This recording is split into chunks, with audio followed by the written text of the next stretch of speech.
Net Ministries developed from the St. Paul Catholic Youth Center back in 1981. The youth center was doing retreats for kids in the local St. Paul, Minneapolis area, and we had received a number of requests from outlying areas, smaller towns, to send some of our teams, our volunteers out to do retreats in other places.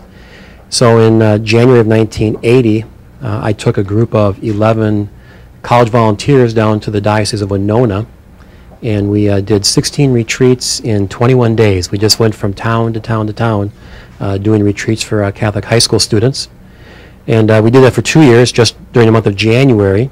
And after the second year, we came back and thought, boy, it would be really neat if we could do this for a whole year. And at that point, I thought it would take years to develop a team that could stay out for a whole year. And that was back in January, and in September, the first NET team went out for an entire year. When I was in college, I found out about NET and thought, actually I told God, sounds like a great thing, but I'm never going to go on NET. And I actually ended up living with Mark Burcham the summer before I went on NET. Applied, got accepted to be on the team, was a team leader, so I served for a year, and then the staff on NET asked me to become a staff person. And I had no idea that this was going to be God's call for me. I thought I might be a lawyer, I might go into grad school or something like that, and God kind of totally flipped my life upside down. So I met my wife through NET. We have 4 kids now, and I've been here, this is my 21st year. Wow, that's yeah. Great. Tell us a little bit about the nuts and bolts and what the retreat experience is like. Well, the retreat experience is a blend of large group presentations and small group sharing. And what we try to do is present to the young people some faith-filled, dynamic Catholic young adults who are in love with Christ, who are excited about the church, put them in front of a group of young Catholics, and then just let them share their faith. And they do that through their talks, testimonies, drama, music, small group discussion, and probably the highlight of the retreat is what we call prayer ministry. So toward the end of the retreat, we invite all the young people to take some quiet time with the Lord and to really think about the invitation that God is extending to them to live as His disciples. And then the team members just walk around amongst the young people, place a hand on their shoulder and just say a silent blessing for them. And for many of them, it's a breakthrough moment where they realize, oh my gosh, God really is alive. He really does love me. He's got something for my life.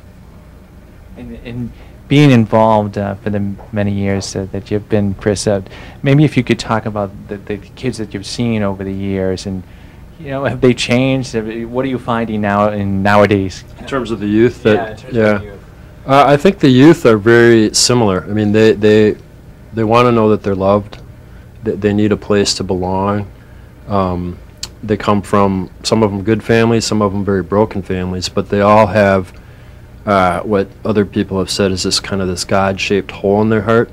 And what we try to do on the retreats is connect them with the source, the only one that can fill that hole.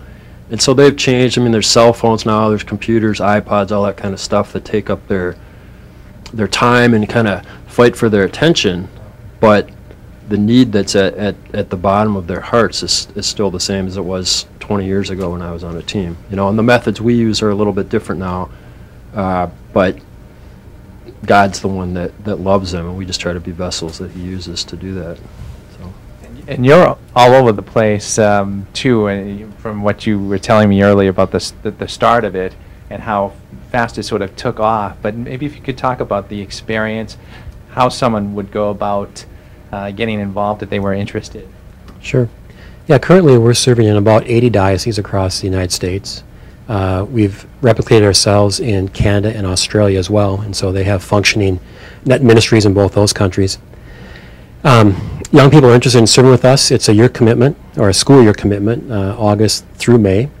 A young person would get 5 weeks of training and then is placed on one of our teams. We have several teams, 7 teams that travel around the country doing retreats. We have a couple of teams that work in local areas. They get $100 a month. Medical insurance, and everything they own that fits in a suitcase they can bring with, everything else stays home. It's a missionary journey. They won't know necessarily from night to night where they're going to stay. It's really going like Jesus said, take your sandals and a staff and go. And the whole mission is about going, getting out to where young people are and presenting them with the message of the gospel. Well, I'll talk about the team members. I think the team members come thinking they're going to change lives, like they're going to share their faith and impact all these young people, which they do. But at the end of the year, I think what they find is they're the ones that have been most changed, and they take away a couple things. One is the great need for personal prayer. Like, if I'm going to give, whether it's on net or the rest of my life, I have to have something to give. So in order to do that, I need to pray to be connected to the source of life. Young people are hungry.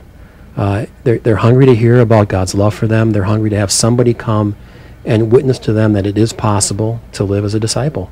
And as people experience that, they want to then offer that same experience to other young people.